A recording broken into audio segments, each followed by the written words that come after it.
4 ოქტომბერს საარჩევნო უბანზე მისულ ამომრჩეველს მხოლოდ ერთ ბიულეტენს გადასცემენ, რომელზეც მას 3 არჩევანის გაკეთება მოუწევს. ერთ სვეტში არსებული წრის შიდა სივრცის გაფერადებით ისხმას აღმასრულებელი სტრუქტურების პირველი პირის, ანუ მერობის სასურველი კანდიდატის სასარგებლოდ მისცემს.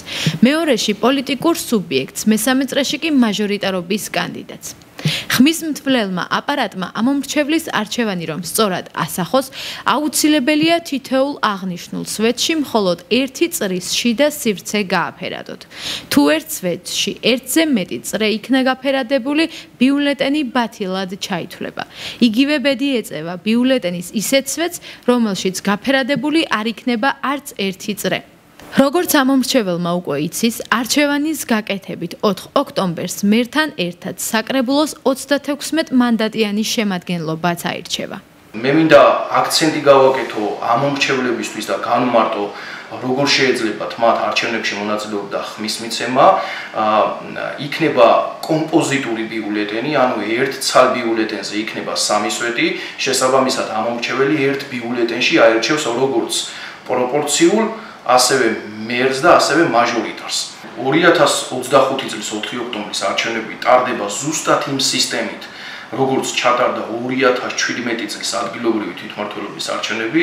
საკრებულოს შემადგენლობა დარჩება ზუსტად იგივე, 21 მაჟორიტარს დაემატება 15 პროპორციული სიით არჩეული წევრი და შესაბამისად შეავსებენ საკრებულოს. ზესტაფონში ამომრჩეველთა ოდენობა ბოლო მონაცემებით 42701-ია. მათთვის 4 ოქტომბრის დილის 8 საათიდან 45 უბანი იმუშავებს. ორის გარდა ყველგან პროცედურა ელექტრონული ფორმით იწარმოებს. ცხენთაროსა და როდინოულში კი კენჭისყრა ტრადიციული წესით ჩატარდება. 4 ოქტომბერს საქართველოში მუნიციპალიტეტის ორგანოთა არჩევნები გაიმართება. კენჭისყრის დასრულების შემდეგ ხმის მთვლელი აპარატი დაითვლის ხმებს და ამობეჭდავს წინასწარი შედეგების შესახებ ამონაწერს, რომელიც ხელმისაწვდომია უბანზე ყოფნის უფლების მქონე ყველა პირისთვის. წინასწარი შედეგები ელექტრონულად პლანშეტის საშუალებით იგზავნება ცესკოში. საარჩევნო უბნებზე კი დაიწყება ბიულეტენების ხელით დათვლა, რის შემდეგაც შედგება შემაჯამებელი ოქმები. შემაჯამებელი ოქმების ფოტოასლები პლანშეტის საშუალებით იგზავნება ცესკოში, დოკუმენტები კი გადაეცემა საოლქო საარჩევნო კომისიას. როგორც ცესკოში აცხადებენ, შემაჯამებელი ოქმები ხელმისაწვდომი იქნება ნებისმიერი დაინტერესებული პირისთვის ვებგვერდზე results.ces.gov.g.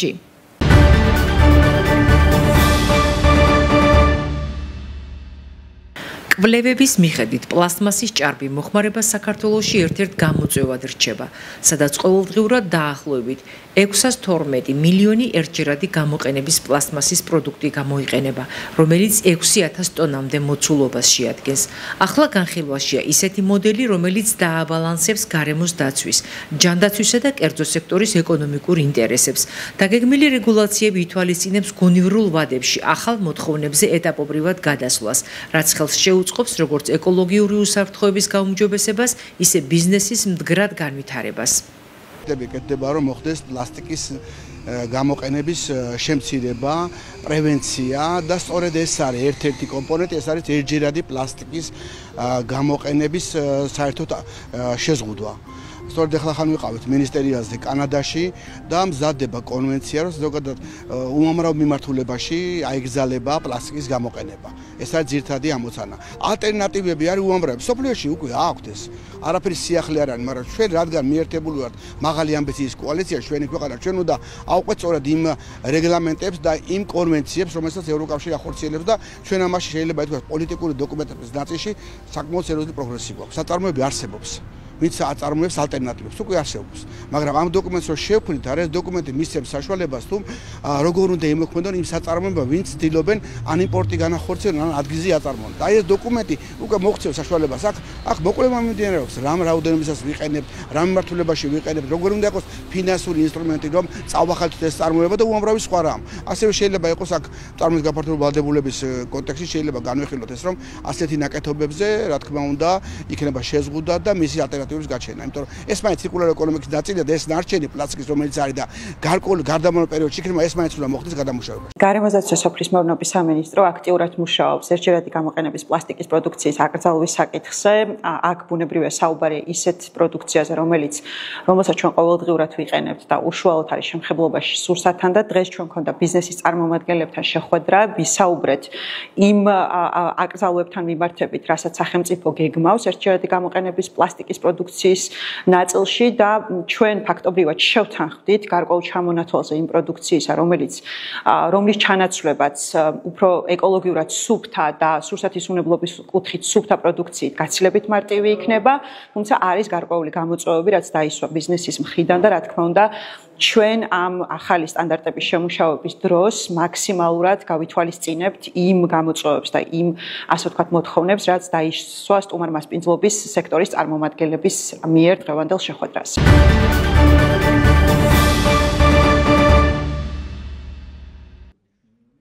როგორც ცნობილია, ფსიქოტროპული მედიკამენტების მიწოდების ნაწილში მნიშვნელოვანი სიახლეები შედის ძალაში 1 ოქტომბრიდან, როდესაც პრაქტიკულად კერძო იმპორტიორების და კერძო საბითუმო რეალიზატორების ნაცვლად ყველა ამ ფუნქციას საკუთარ თავზე და საკუთარ პასუხისმგებლობად აიღებს სახელმწიფო. ამიტომ ამ პროცესში განსაკუთრებულად მნიშვნელოვანია, რომ საცალო რეალიზაციის ერთეულებთან, როგორიც არის ავტორიზებული აფთიაქები, როგორიც არის კლინიკები, რომელსაც ესაჭიროებათ ამ მარაგების შევსება და მიწოდება და დისტრიბუცია, მათთან მიმართებაში კომუნიკაციის არხების აწყობას განსაკუთრებული მნიშვნელობა ენიჭება. ჩვენ შევიკრიბეთ კიდევ ერთხელ მათთვის, რომ მიგვეწოდებინა ყველა ის მიმდინარე სიახლის შესახებ ინფორმაცია, რომელიც მოსალოდნელია, რომ 1 ოქტომბრიდან ამოქმედება და შევთანხმდით ასევე ამ ახალი რეფორმის ფარგლებში სამომავლო თანამშრომლობის ფორმატებთან დაკავშირებით, ინტენსიური შეხვედრების თაობაზე, ინფორმაციის მიმოცვლის მექანიზმებთან დაკავშირებით და ვფიქრობ, რომ ეს აუცილებელი კომპონენტია იმისთვის, რომ რეფორმა წარმატებულად დაიწყოს და მისი განხორციელების შემდგომი ფაზებიც იყოს ასევე წარმატებული. ვთვლი,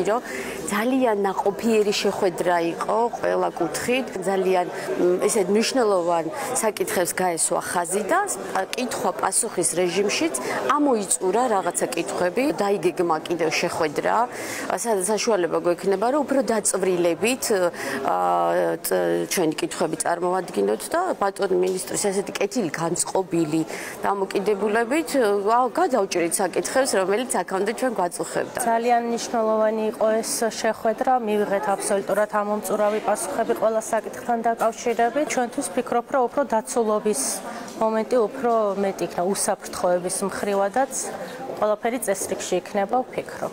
არ წარმოადგენს არანაირ სირთულეს ეს ყველაფერი ჩვენთვის.